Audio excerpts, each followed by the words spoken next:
സ്നേഹാദരവുകൾ നിറഞ്ഞ സത്യവിശ്വാസികളെ, നാം ഈ ഒരുമിച്ച് കൂടിയതുപോലെ അല്ലാഹുവിൻ്റെ ജന്നാത്തുൽ ഫിർദൗസിൽ ഇതുപോലെ സന്തോഷത്തോടെ നമ്മയും അഹ്ലുകാരെയും ഒരുമിപ്പിക്കുമാറാവട്ടെ. പുണ്യങ്ങളുടെ പൂക്കാലത്തിനെ നിറമിഴികളോടെയും വിതുമ്പുന്ന മനസ്സോടെയും നാം യാത്രയാക്കി. ഇന്ന് ഈദുൽ ഫിത്ർ, സന്തോഷ സുദിനം. ഇന്നേ ദിവസം അല്ലാഹുവിന് ഏറ്റവും കൂടുതൽ ഇഷ്ടമുള്ള ഇബാദത്തായ നോമ്പ് പോലും വിശ്വാസികളിൽ അല്ലാഹു നിഷിദ്ധമാക്കിയിരിക്കുന്നു എന്നതാണ് ഇതിൻ്റെ വലിയ പ്രത്യേകതകളിലൊന്ന്. മുസ്ലിങ്ങളെ സംബന്ധിച്ചിടത്തോളം അവരുടെ മതത്തിൽ അഥവാ നമ്മുടെ മതത്തിൽ രാജാതിരാജനായ റബ്ബ് സന്തോഷിക്കുവാനും ആഘോഷിക്കുവാനും അനുവദിച്ച 2 ദിവസങ്ങളാണ് 2 പെരുന്നാളുകൾ. നാം മനസ്സിലാക്കേണ്ടത് പെരുന്നാളിൻ്റെ പിന്നിലുള്ള യുക്തി എന്താണ്? എന്തിനായിരിക്കണം അല്ലാഹു നമുക്കിങ്ങനെ 2 ആഘോഷങ്ങൾ തന്നത്? ഏത് ആഘോഷവും ലക്ഷ്യമാക്കുന്നത് സ്നേഹബന്ധം ദൃഢപ്പെടുത്തലും ഐക്യപ്പെടലുമാണ്. ഇപ്പൊ നമ്മളൊരു കല്യാണം നടത്തും. ആ കല്യാണത്തിന് പരമാവധി ബന്ധുമിത്രാദികളെയും അയൽക്കാരെയും കുടുംബങ്ങളെയും ഒക്കെ വിളിച്ചുകൂട്ടും. എന്തിനു വേണ്ടി? അവരോടുള്ള ബന്ധം ഒന്നുകൂടി ദൃഢപ്പെടുത്തുക എന്നത് തന്നെയാണ് അതിൻ്റെ പിന്നിലുള്ള യുക്തി. ഇതുപോലെ നമ്മുടെ ആഘോഷങ്ങൾക്കൊക്കെ ആ ആഘോഷം എത്ര കണ്ട് കെങ്കേങ്ങമാക്കുന്നുവോ അതിൻ്റെയൊക്കെ പിന്നിലുള്ള താല്പര്യം പരമാവധി ബന്ധങ്ങൾ നന്നാക്കുക. അതുകൊണ്ടാണ് കൂടുതൽ ബന്ധമുള്ള ആളുകളൊക്കെ പറയാറുള്ളത്, എനിക്കങ്ങനെ സ്വകാര്യമായിട്ട് നടത്താൻ പറ്റുമോ? കാരണം ഒരുപാട് ബന്ധങ്ങളുണ്ട്, ഒരുപാട് ആളുകളുടെ വീട്ടിൽ നിന്ന് ഞാൻ ഭക്ഷണം കഴിച്ചിട്ടുണ്ട് എന്ന് പറയുന്ന ഒരു രീതി നമ്മളൊക്കെ കണ്ടിട്ടുണ്ട്. അപ്പോൾ ആഘോഷങ്ങൾക്ക് പിന്നിലുള്ള യുക്തി സൗഹാർദ്ദങ്ങളും ബന്ധങ്ങളും കൂടുതൽ കൂടുതൽ അരക്കെട്ടുറപ്പിക്കുക, ദൃഢമാക്കുക എന്നുള്ളത് തന്നെയാണ്. എന്നാൽ പരിശുദ്ധ ദീനുൽ ഇസ്ലാമിലെ ആഘോഷത്തിന്റെ പിന്നിലുള്ള യുക്തിയും അത് തന്നെയാണ്. പരിശുദ്ധ ദീനുൽ ഇസ്ലാമിന്റെ പിന്നിലുള്ള ആഘോഷങ്ങളുടെ യുക്തിയും അത് തന്നെയാണ്. പ്രിയമുള്ള മുസ്ലിമെ, നമ്മൾ മനസ്സിലാക്കണം, മുസ്ലിം ഉമ്മ ഒരു മനസ്സോടെ ജീവിക്കേണ്ടവരാണ്. അതുകൊണ്ട് തന്നെ ഒന്നിച്ചു വെക്കുന്ന പാത്രങ്ങളാകുമ്പോൾ തട്ടുകയും മുട്ടുകയും ചെയ്യുക സ്വാഭാവികമാകാറുള്ളത് പോലെ ഏതെങ്കിലും തരത്തിലുള്ള വല്ല അകൽച്ചയോ പൊരുത്തക്കേടുകളോ ഉണ്ടായിട്ടുണ്ടെങ്കിൽ പെരുന്നാൾ എന്ന് പറയുന്ന മഹത്തായ സന്തോഷ ദിവസത്തിൽ അതെല്ലാം കഴുകിക്കളഞ്ഞുകൊണ്ട് പുതിയ സ്നേഹബന്ധത്തിന്റെ കരുത്തുറ്റ ചങ്ങലകൾ വിളക്കിച്ചേർക്കാനാണ് രാജാതിരാജനായ റബ്ബ് പെരുന്നാൾ എന്ന ആഘോഷം നമുക്ക് തന്നിരിക്കുന്നത് എന്നാണ് ഞാൻ മനസ്സിലാക്കുന്നത്. നോക്കൂ നിങ്ങൾ, അതിൻ്റെ വ്യക്തമായ സൂചനകൾ പ്രവാചകധ്യാപനത്തിൽ നമുക്ക് കാണാൻ കഴിയും. കാരണം പെരുന്നാൾ നമസ്കാരത്തിന് വേണ്ടി വിശ്വാസികൾ പോകുന്നതിന്റെ മുമ്പ് അല്ലാഹുവിന്റെ റസൂൽ സ്വല്ലല്ലാഹു അലൈഹി വസല്ലമ തങ്ങൾ നമ്മിൽ നിർബന്ധമായി ഏൽപ്പിച്ച ബാധ്യതയാണ് ഫിത്ർ സക്കാത്ത്. നമ്മുടെ ശരീരത്തിന്റെ ബാധ്യത. ആർക്കാണ് നാം അത് കൊടുക്കേണ്ടത്? നമ്മുടെ കുടുംബത്തിലെ അയൽപ്പക്കത്തുള്ള നാമുമായി ഏറ്റവും കൂടുതൽ ഇടപഴകലുകൾ ഉണ്ടാകുന്ന, നാമുമായി ഏറ്റവും കൂടുതൽ ബന്ധങ്ങൾ ഉണ്ടാകുന്ന ആളുകൾക്കാണ് അത് കൊടുക്കാൻ ഏറ്റവും അർഹത. എന്തിനാണ് അവർക്ക് കൊടുക്കുന്നത്? പെരുന്നാൾ എന്ന് പറയുന്ന സുന്ദരമായ ആഘോഷ സുദിനത്തിൽ നാം സന്തോഷിക്കുമ്പോ, സംതൃപ്തിയടയുമ്പോ, നമ്മുടെ കൂട്ടുകുടുംബങ്ങളുമായി നാം ബന്ധങ്ങൾ ദൃഢമാക്കുമ്പോ നമ്മുടെ പരിസരങ്ങളിൽ ആരും തന്നെ പട്ടിണി കിടക്കാൻ പാടില്ല. നമ്മുടെ പരിസരങ്ങളിൽ ആരും തന്നെ വേദനിക്കാൻ പാടില്ല. എനിക്ക് പെരുന്നാളില്ല, കാരണം അതിനുള്ള വകയില്ല, നേരാം വണ്ണം ഒരു ഭക്ഷണം കഴിക്കാൻ പോലും നിവൃത്തിയില്ലെന്ന് പറഞ്ഞ് നമ്മുടെ അയൽപക്കത്തുള്ള ഒരു സഹോദരനും സങ്കടപ്പെടാതിരിക്കുവാൻ വേണ്ടി അല്ലാഹു റബ്ബുൽ ഇസ്സത്ത് ഫിത്ർ സക്കാത്ത് നിർബന്ധമാക്കി. അപ്പൊ ആ ഫിത്ർ സക്കാത്ത് കൊടുക്കുന്നതോടുകൂടെ അയൽപക്കവുമായി കുടുംബവുമായുള്ള ബന്ധം ഒന്നുകൂടി ശക്തമാവുകയാ. നോക്കൂ, അത് കഴിഞ്ഞ് ഫിത്ർ സക്കാത്ത് കൊടുത്ത വിശ്വാസി നേരെ പോകുന്നത് പള്ളിയിലേക്കാണ്, നമസ്കാര സ്ഥലത്തേക്കാണ്. അല്ലാഹുവിന്റെ റസൂല് പഠിപ്പിക്കുകയാ, നിങ്ങൾ പള്ളിയിലേക്ക് പോകുമ്പോ ഒരു വഴിയിലൂടെ പോകണം, തിരിച്ചു പോകുമ്പോ മറുവഴിയിലൂടെയാണ് പോകേണ്ടത്. ഹബീബുനാ റസൂലുള്ളാഹി ഒരുപക്ഷെ പോകുന്ന വഴി അല്പം വളഞ്ഞിട്ടാണെങ്കിലും ശരി, അതാണ് പ്രവാചകരുടെ രീതിയും പ്രവാചകധ്യാപനവും. എന്തിനാ ഒരു വഴിയിലൂടെ വന്ന ആൾ എളുപ്പ വഴിയിലൂടെ പോകാതെ മറ്റൊരു വഴിയിലൂടെ തിരിച്ചു പോകുന്നത്? നാം പള്ളിയിലേക്ക് വരുമ്പോ ആ വഴിയിൽ കാണുന്ന, ആ വഴികളിൽ താമസിക്കുന്ന നമ്മുടെ കൂട്ടുകാർ, കുടുംബക്കാർ, സുഹൃത്തുക്കൾ, അയൽക്കാർ, അതുപോലെ നാമുമായി ബന്ധപ്പെട്ട മഹല്ല് നിവാസികൾ, അവരെ കാണുമ്പോ പുഞ്ചിരിച്ചുകൊണ്ട് സലാം പറയണം. പറഞ്ഞിട്ട് അവർക്ക് പെരുന്നാൾ ആശംസകൾ അർപ്പിക്കണം. അവരുടെ ക്ഷേമങ്ങൾ അന്വേഷിക്കണം. അത് കഴിഞ്ഞ് നമസ്കാരം കഴിഞ്ഞ് തിരിച്ചു പോകുമ്പോ അതാ മറ്റൊരു വഴിയിലൂടെ പോകുന്നു. ആ വഴിയിലുള്ള മറ്റുള്ളവരുടെയും ക്ഷേമങ്ങൾ അന്വേഷിച്ച് അവരോട് സന്തോഷം പങ്കുവെച്ചുകൊണ്ടാണ് വീട്ടിലേക്ക് മടങ്ങിയെത്തേണ്ടതെന്ന് നബിയുനാ റസൂലുള്ളാഹി. എന്തുകൊണ്ടാത്? സ്നേഹബന്ധം ശക്തമാകുവാൻ വേണ്ടി മുത്ത് റസൂല് പഠിപ്പിച്ച സുന്ദരമായ വഴി. അതുകൊണ്ടാണ് ഞാൻ പറഞ്ഞത്, പരിശുദ്ധ ദീനുൽ ഇസ്ലാമിന്റെ രണ്ടാഘോഷം പരിശോധിച്ചാലും സ്നേഹബന്ധം ശക്തമാക്കുക എന്നതിൽ കവിഞ്ഞ് മറ്റ് മാനദണ്ഡങ്ങൾ വളരെ കുറവാണ്. ഇനി നാം മനസ്സിലാക്കണം, പരിശുദ്ധ ദീനുൽ ഇസ്ലാം വിശ്വാസികളായ മുസ്ലിങ്ങളായ നമ്മോട് പറയുന്നു, ഒരിക്കലും തന്നെ നിങ്ങൾക്കിടയിൽ ഭിന്നിപ്പോ പിണക്കമോ ഉണ്ടാകാൻ പാടില്ല. അത് ഇസ്ലാമികമല്ല. ഇസ്ലാം അതൊട്ടും അനുവദിക്കുന്നില്ല. യാതൊരു തരത്തിലുള്ള പിണക്കവും മുസ്ലിങ്ങൾ തമ്മിൽ ഉണ്ടാകാൻ പാടില്ല. അഥവാ വല്ല പിണക്കവും സംഭവിക്കുന്നു എന്ന് കണ്ടാൽ ഒരു എണ്ണയൊഴിക്കുന്നത് പോലെ പരസ്പരം കൂടുതൽ അകറ്റുവാനുള്ള വഴിയല്ല ഒരു മുസ്ലിം തേടേണ്ടത്. അല്ലാഹു സുബ്ഹാനഹു വ തആല പരിശുദ്ധ ഖുർആനിൽ പല ഭാഗത്ത് പറയുന്നുണ്ട്, വഇൻ ത്വായിഫതാനി മിനൽ മുഅ്മിനീന ഖതതലൂ. മുസ്ലിംകളായ രണ്ട് വിഭാഗം, രണ്ട് കുടുംബം, രണ്ട് വ്യക്തികൾ. ത്വായിഫത്ത് എന്ന് പറഞ്ഞാൽ ചെറിയ സംഘത്തിനാണ് പറയുക. വലിയ സംഘത്തിന് ത്വായിഫത്ത് എന്ന് പറയില്ല. അപ്പൊ ചെറിയ കൂട്ടം ആളുകൾ, ഒരു വീടുകാരോ രണ്ട് വീടുകാരോ പരസ്പരം തമ്മിൽ പിണങ്ങിക്കഴിഞ്ഞാൽ അല്ലാഹു പറയുകയാ ഉടനെ തന്നെ ഫഅസ്ലിഹു ബൈനഹുമാ. ഖുർആൻ നെഞ്ചിലേറ്റിക്കൊണ്ട്, ഖുർആൻ പാരായണം ചെയ്തുകൊണ്ട് ഞാനൊരു മുസ്ലിമാണെന്ന് പറഞ്ഞു ജീവിക്കുന്ന മുസ്ലിമേ നിന്റെ ബാധ്യതയാ ഫഅസ്ലിഹു ബൈനഹുമാ. അവർക്കിടയിൽ യോജിപ്പുണ്ടാക്കലും രഞ്ജിപ്പുണ്ടാക്കലുമെന്ന് പരിശുദ്ധ ഖുർആനിൽ ഖാലല്ലാഹു അസ്സ വജൽ. പിണക്കം അത് കൂടുതൽ കാലത്തേക്ക് നീളുവാനുള്ള വഴിയല്ല മുസ്ലിം തേടേണ്ടത്.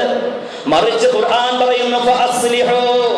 ഇത് പള്ളിയിലെ ഇമാമിന്റെയോ പള്ളി ഭരിക്കുന്നവന്റെയോ മാത്രം ഉത്തരവാദിത്തമായിട്ടല്ല പറഞ്ഞത്. ലാ ഇലാഹ ഇല്ലല്ലാഹ് മുഹമ്മദുർ റസൂലുള്ളാഹിൽ വിശ്വസിക്കുന്ന ഏതൊരു മുസ്ലിമുണ്ടോ അവന്റെ ബാധ്യതയാണ് പിണക്കമുണ്ടായ സമൂഹത്തിനിടയിൽ, കുടുംബങ്ങൾക്കിടയിൽ, വ്യക്തികൾക്കിടയിൽ അതിന് വേണ്ടി സമയം കണ്ടെത്തുക, അവർക്കിടയിൽ യോജിപ്പുണ്ടാക്കുക. ഖുർആനിൽ എത്ര ഭാഗത്താ മസ്ലഹത്ത് പറയുന്നത്? ഫഅസ്ലിഹു അസ്ലിഹു അസ്ലിഹു എന്നാണ്. സ്വയം നന്നാകാൻ മാത്രമല്ല, അഥവാ പിണക്കം വല്ലതും ഉണ്ടായാൽ അത് നന്നാക്കണേ എന്ന് പരിശുദ്ധ ഖുർആൻ നമ്മോട് ആവശ്യപ്പെടുകയാണ്.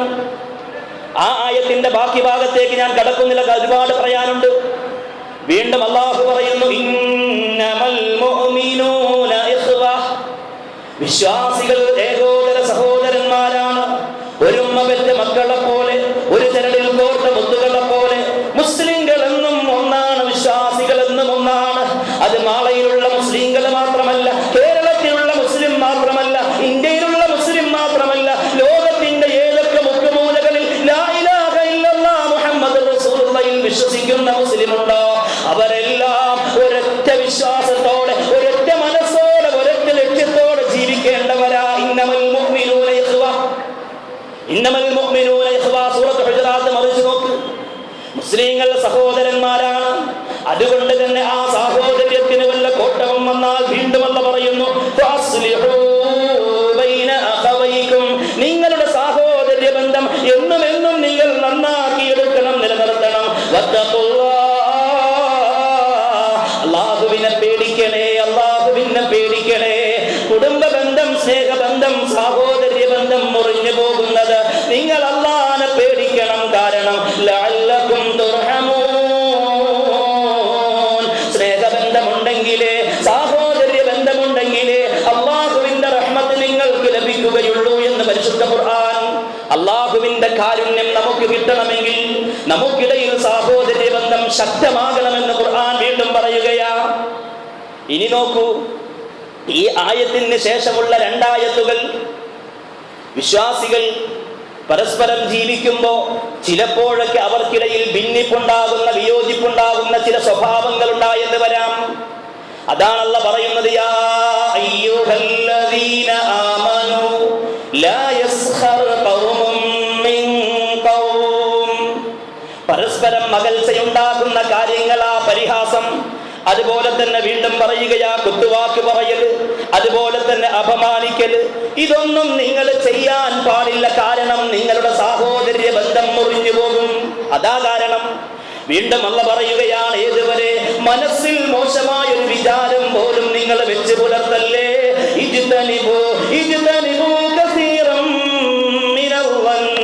അധിക ഊഹങ്ങളും ഭാവനകളും നിങ്ങൾ ഉപേക്ഷിക്കണം. കാരണം അധികം ഊഹങ്ങളും തെറ്റാകാൻ സാധ്യതയുണ്ട്. കാരണം അത് ഗീബത്തായി വരും. ഗീബത്ത് എന്ന് പറഞ്ഞാൽ പരദൂഷണമാണ്. പരദൂഷണം അത് അല്ലാഹുവിന് അങ്ങേയറ്റം വെറുപ്പാണ്. ഏതുവരെ അല്ലാഹു ഉപമിക്കുന്നത് കേൾക്കണേ. അല്ലാഹു പറയുകയാ, യുഹിബ്ബു അഹദുക്കും അയ്യഅകുല അഖീഹി ലഹ്മ അഖീഹി മൈതാ. മരിച്ചു കിടക്കുന്ന തന്റെ സഹോദരന്റെ മാംസം അത് തിന്നാൻ നിങ്ങൾക്ക് ഇഷ്ടമാണോ? നിങ്ങൾ ആഗ്രഹിക്കുന്നുവോ? ഇല്ല, നിങ്ങൾ വെറുക്കുന്നു. ഇതുപോലെ തന്റെ സഹോദരനെ കുറിച്ച് മോശമായത് പറയുന്നതും ചിന്തിക്കുന്നതും നിങ്ങൾ ഉപേക്ഷിക്കണം. അങ്ങനെ ഉപേക്ഷിച്ചുകൊണ്ട് നിങ്ങൾക്കിടയിലുള്ള സാഹോദര്യ ബന്ധം അത് ശക്തിമത്താക്കണം, അത് കരുത്തുറ്റതാക്കണം. ആർക്കും വിള്ളലുണ്ടാക്കാൻ പറ്റാത്ത വിധം, ആരും തകർക്കാൻ പറ്റാത്ത വിധം ശത്രു പേടിക്കുമാറ് നിങ്ങൾ ഒരു മനസ്സായി നിൽക്കണമെന്ന് പരിശുദ്ധ ഖുർആൻ വീണ്ടും നമ്മോട് പറയുകയാ.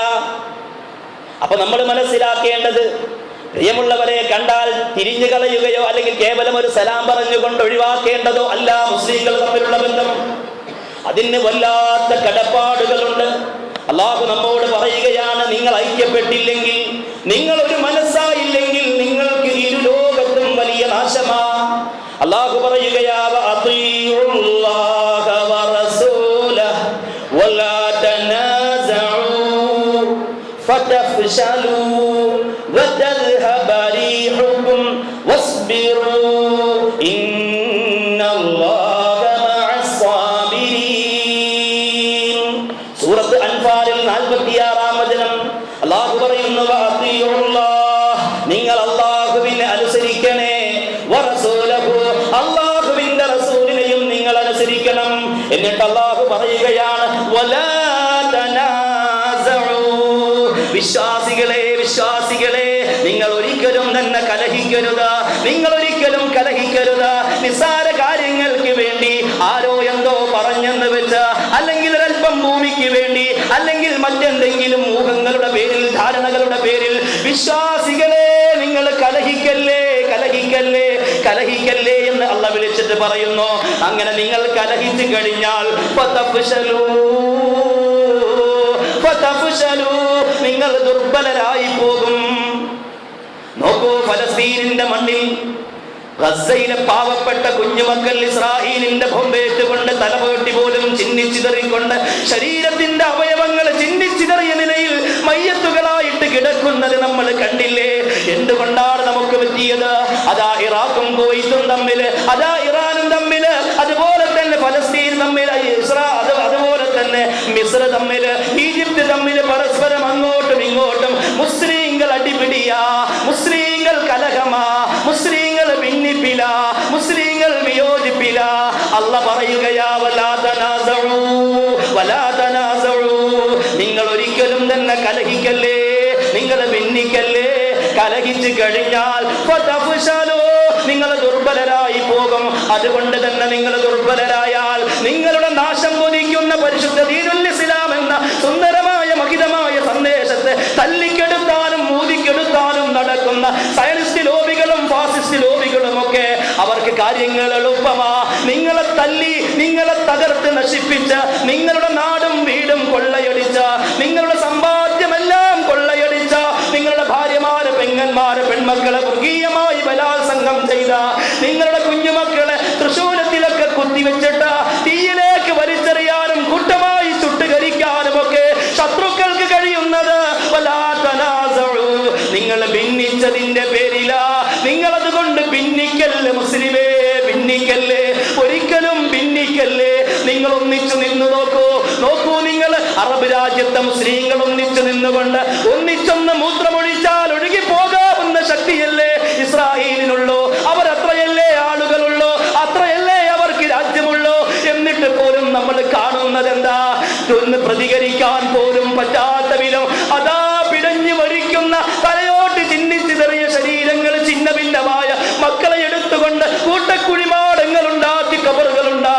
അടക്കം ചെയ്യുന്ന ദയനീയമായ കാഴ്ച ഈ മുസ്ലിമിന് കാണേണ്ടി വന്നത് നമ്മളൊക്കെ ദൈനംദിനം കേട്ടുകൊണ്ടിരിക്കുന്നത്. ഓരോ ഇടവേളകളിലും ആയിരക്കണക്കിന് മുസ്ലിം അവിടെ പിടഞ്ഞു മരിക്കുന്നത്, ജീവിതത്തിലെ എല്ലാ കാലവും നാശം വിതയ്ക്കുമാറ് മാരകമായ വിഷാംശങ്ങളുള്ള ബോംബുകൾ വർഷിക്കുന്നത് മുസ്ലിം ഉമ്മത്ത് ഭിന്നിച്ചത് കൊണ്ടാ.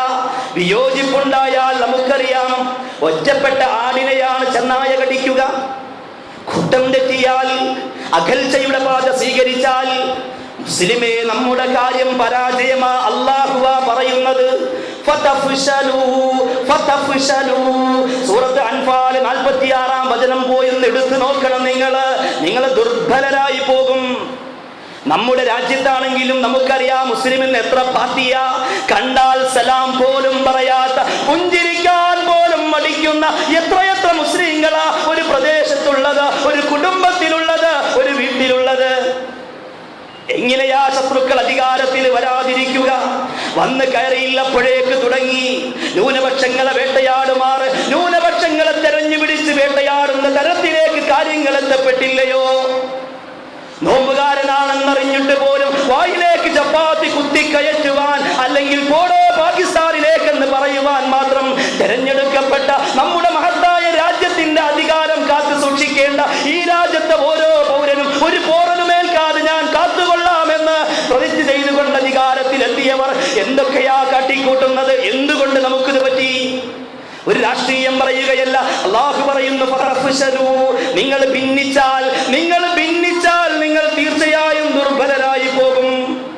അതല്ലേ നമ്മൾ ഇന്ന് കണ്ടുകൊണ്ടിരിക്കുന്നത്. എത്ര പാർട്ടിയാ മുസ്ലിങ്ങൾ? ഒന്നിനെ കണ്ടുകൂടാ.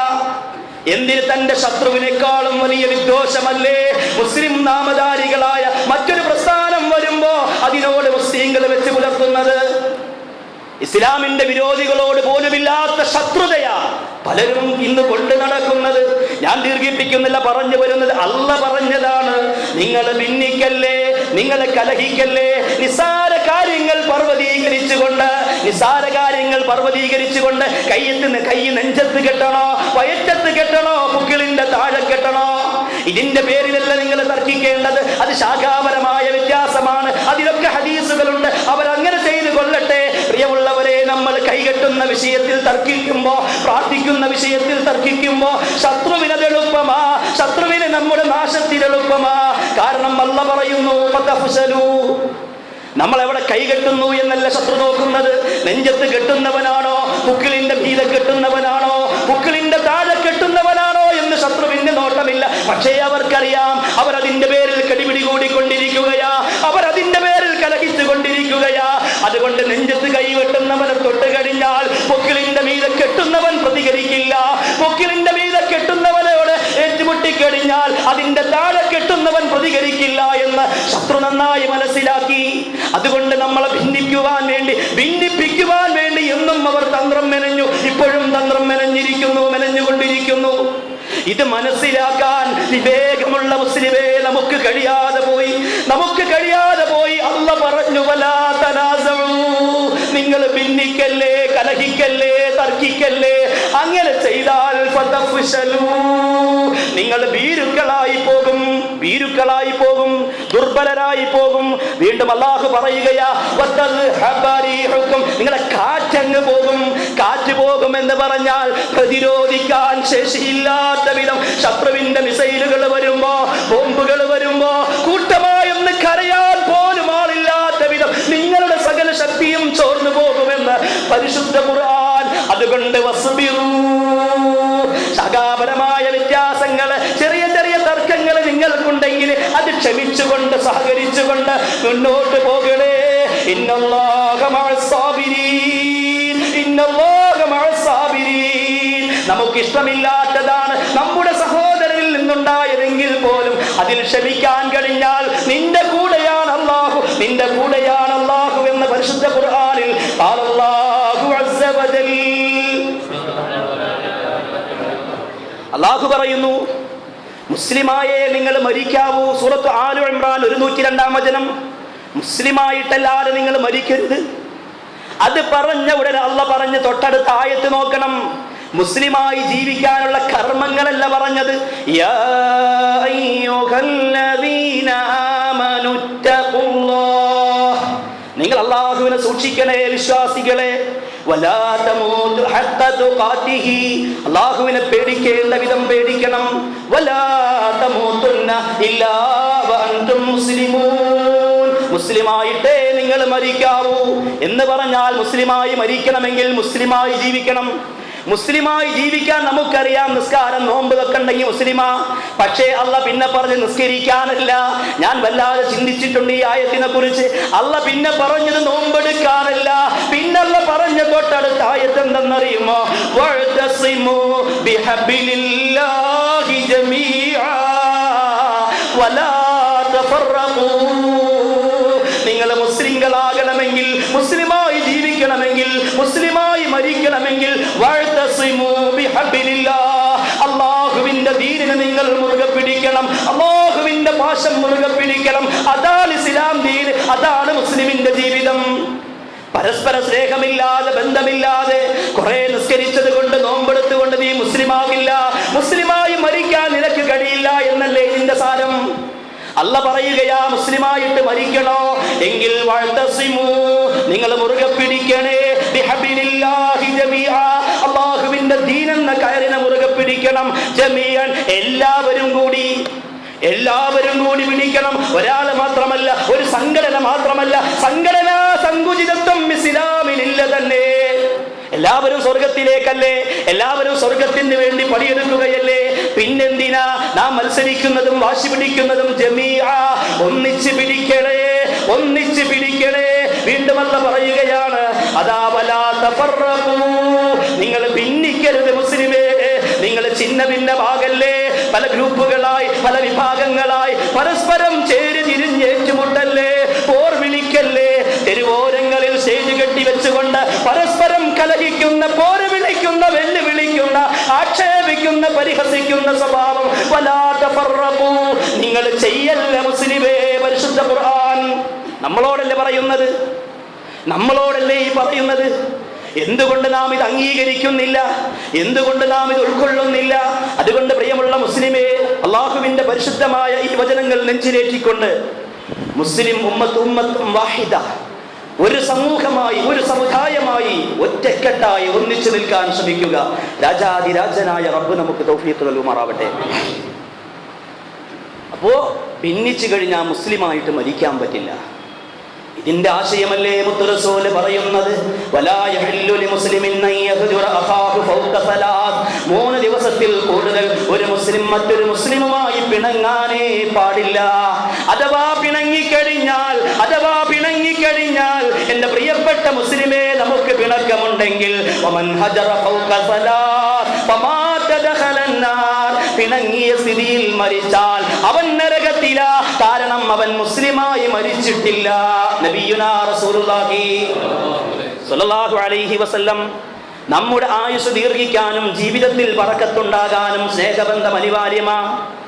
മാത്രമല്ല, ഇന്ന് നമ്മുടെ കർമ്മങ്ങളൊക്കെ പരിശോധിച്ചുകൊണ്ട് അല്ലാഹു വിധിയെഴുതുന്ന ദിവസമാ ഇന്നത്തെ ദിവസം. ഈ ദിവസത്തിൽ നമ്മുടെ കർമ്മങ്ങളൊക്കെ അല്ലാഹുവിന്റെ മുമ്പിൽ വെക്കുമ്പോൾ, നോമ്പ്, നമസ്കാരം, മറ്റു ഇബാദത്തുകൾ വെക്കുമ്പോൾ അല്ലാഹ് പറയുകയാ, ഇന്ന വ്യക്തി, മാളയിലെ ഇന്ന വ്യക്തി ഇന്ന മുസ്ലിങ്ങളുമായി പിണക്കത്തില, അതുകൊണ്ട് അവന്റെ കർമ്മങ്ങൾ അവിടെ ഇരിക്കട്ടെ, അത് മാറ്റിവെക്കൂ മലക്കുകളെ. എപ്പോഴാണ് അവരൊരു മനസ്സാവുക, എപ്പോഴാണ് പൊരുത്തപ്പെട്ട് സലാം പറഞ്ഞ് സ്നേഹത്തിലാകുക, അന്ന് മതി അവന്റെ കർമ്മങ്ങൾ. അതിന്റെ മുമ്പ് അവൻ മരിച്ചാൽ അവന്റെ കർമ്മം വെറുതെയാ, അവൻ നരകത്തിലാ. നബിയുനാ റസൂലുള്ളാഹി. പേടിക്കണം നമ്മള്. നമുക്ക് അല്ലാഹുവിന്റെ ശാശ്വതമായ സ്വർഗമാണോ വേണ്ടത്? അതെല്ലാം നാട്ടിലുള്ള ചെറിയ ഈഗോ ആണോ നമുക്ക് വലുത്? ഗൗരവത്തിൽ ചിന്തിക്കാൻ ഈ വിലപ്പെട്ട ദിവസം നമുക്ക് പ്രചോദനമാകട്ടെ, ഉപകാരമാകട്ടെ എന്ന് പ്രത്യേകം ഞാൻ പ്രാർത്ഥിക്കുകയാണ്. മാത്രമല്ല, പരസ്പരം സ്നേഹിക്കാതെ മരിച്ചു പോയാൽ അവന് സ്വർഗമില്ല എന്നും അല്ലാഹുവിന്റെ റസൂൽ പറയുന്നുണ്ട്.